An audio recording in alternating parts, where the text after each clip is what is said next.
গভীর রাতে হঠাৎ ঘুম ভেঙে যাওয়া, শরীর ঘেমে যাওয়া, বুক ধড়ফড় করা, এক বিভীষিকাময় দুঃস্বপ্ন। আমরা সবাই এটা পার করেছি, কিন্তু আপনার মন আপনাকে এই ভয়ঙ্কর গল্পগুলো কেন দেখায়? দ্য সায়েন্টিফিক বেঙ্গলিতে আজ আমরা বিজ্ঞানের আয়নায় দেখব আপনার মনের সে অজানা দিকটি।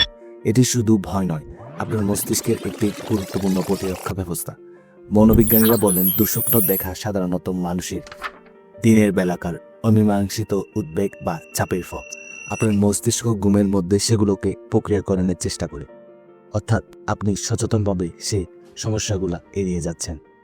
আপনার অবচেতন মন সেগুলোকে নাটকীয়ভাবে আপনার স্বপ্নে নিয়ে আসে, যাতে আপনি সেগুলোকে গুরুত্ব দেন। কিছু ক্ষেত্রে দুঃস্বপ্ন হল আপনার মস্তিষ্ক আপনাকে বাঁচানোর চেষ্টা করছে, ট্রমা বা পুরনো খারাপ স্মৃতি থেকে আপনাকে রক্ষা করছে। এই নেতিবাচক অভিজ্ঞতাগুলো বারবার প্রদর্শিত হচ্ছে। এখন থেকে দুঃস্বপ্ন দেখলে ভয় না পেয়ে ভাবুন, আপনার মন হয়তো আপনাকে কোনো গুরুত্বপূর্ণ বার্তা দিচ্ছে। আপনার শেষ দেখা সবচেয়ে অদ্ভুত দুঃস্বপ্নটি কী ছিল? কমেন্টে জানান। পরের পর্বে আমরা জানব টাইটানিক ডোবার আসল কারণ কি। ইতিহাস শেষে গোপন কোড উন্মোচন করব। মহাবিশ্ব, মনস্তত্ত্ব ও ইতিহাস সবকিছুর রহস্য জানতে দ্য সায়েন্টিফিক বেঙ্গলি সাবস্ক্রাইব করুন। ধন্যবাদ।